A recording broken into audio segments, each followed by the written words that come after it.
आणि आता मुंबईकरांसाठी एक आनंदाची बातमी अशी आहे की मुंबईकरांचा प्रवास अत्यंत सुखद आणि जलद होणार आहे, कारण भूमिगत मेट्रो 3ची चाचणी पार पडली।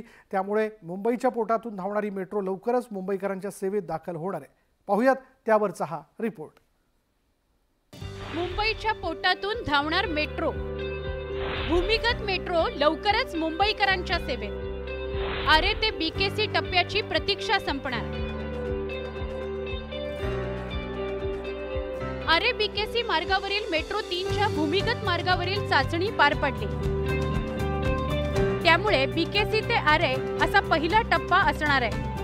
ते मेट्रोचे डबे हे आता अद्ययावत झालेले आहेत। या पहिल्या टप्प्यामध्ये आपण जर बघितलं तर 10 स्टेशन्स आपल्याला पाहायला मिळतात। BKC Kurla complex, Bandra Kurla complex या ठिकाणाहून हा प्रवास आपला सुरू होतो आणि त्यानंतर तब्बल 10 स्थानक यामध्ये आहेत। धारावी स्थानक असेल, त्याचबरोबर वांद्रे कॉलनी, अशा अनेक टप्प्यांनी प्रवास करत आपण पुढे सरकतो आरेच्या दिशेने। 10 प्लॅटफॉर्म्स यामध्ये लागणार आहेत जे भूमिगत असणार आहे। जमिनीखालून धावणाऱ्या मेट्रोची वैशिष्ट्ये काय ती बघूया। कशी असेल मेट्रो 3?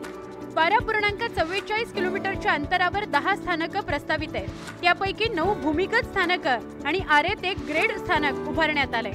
आरे ते बीकेसी पहिल्या टप्प्याकरता प्रत्येकी 6.5 मिनिटांनी मेट्रो धावणार आहे। विशेष म्हणजे मेट्रो 3 चालकाविना धावेल। ऑक्टोबरच्या पहिल्या आठवड्यात मेट्रो 3 मुंबईकरांच्या सेवेत असणार आहे। सध्या आपण QR कोड तिकीट, जी पेपर तिकीट तसंच आमच्या ॲपवरून येणारं डिजिटल तिकीट हे आपल्याला मिळेल।